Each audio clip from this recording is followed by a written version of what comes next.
All right, what we're looking at now is the way to set the restriction settings on the iPad. When you open up the iPad, you're going to go to the Settings button, and you tap on the icon, and what we're going to go to is General. When you click on the General tab, what you're going to see as you scroll through here is you're going to get down to a section that's entitled Restrictions.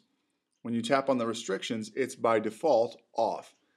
And so we're going to enable the restrictions. When we enable the restrictions, it's going to prompt us to set a passcode immediately. So we have to set a restrictions passcode. It's very important to remember that this content cannot be recovered. So there is no password help for your restrictions passcode. So when you set this, you need to make sure you write it down so that you don't lose it and you have to then delete your whole device. So I'm going to set mine to default to 1111, and it's going to prompt me to re-enter it, and it's 1111 for me right now. You can set it to whatever you would like. And below it gives you a menu of options on what settings you can use. Any of these things at the top that have the sliders here, you can turn those on or off. So you can turn off Safari, you can turn off the camera, and what these allow you to do is keep whoever has the iPad from using those functions.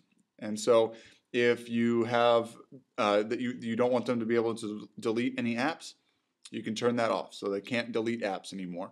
If you want to turn off in-app purchases, which is good if you have smaller children, you can do that. So those are all the options you can just straight turn off. As we go down, we can set content settings. And we're in the United States right now, so what we can do is we can go to music and podcasts, and I could turn off the explicit, so it won't let me have any playback of music or videos that's labeled as explicit content. This might not catch things that are on YouTube or any other video streaming services, but it will not allow you to play from iTunes any explicit content. As we go down, we can do the same thing for movies and TV shows. We can set the ratings level. So you notice here it's got a bunch of check marks. Well, I can set that to the lowest setting, and anything in red is going to be things that are turned off. And so if I only want to be able to go up to PG-13, I can just click the PG-13. It will allow PG-13 and anything below. Same goes for TV shows. These are the TV ratings. I want to set it to TV-14. It turns off anything that's rated above that. Books, I can limit that explicit content. Same thing, sampling, downloading, reading of books with that explicit content, I can turn that off. As far as Siri is concerned, explicit language, I can do that. And the web search content will turn off the ability to search the internet for those things. Same thing with apps. I can limit the age level that I use, so I can set it to 12 plus or whatever I would like.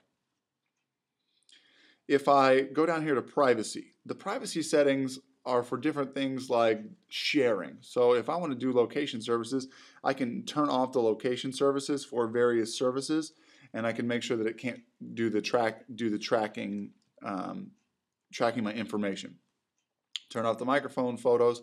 It's very important to remember that many apps will access your microphone or your photos, and so if you turn those things off, you won't be able to access the content from your photos or from your microphone. So if you have an app that will allow you to make a video by recording on the screen and recording your voice, you won't be able to do that if you turn off the microphone. They'd have to have the restrictions passcode to be able to turn that back on. So it's important that you remember that when considering turning these things off.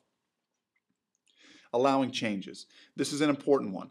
The account changes allow you to either log into or log out of iCloud and iTunes and your mail and your contacts and your calendars.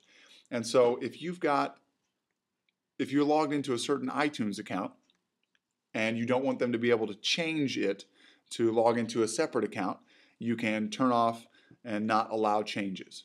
Same thing with iCloud. Once again, very important to remember, this cannot be changed without the restrictions passcode. So if you sign into an account and you turn this on, there's no way to sign out without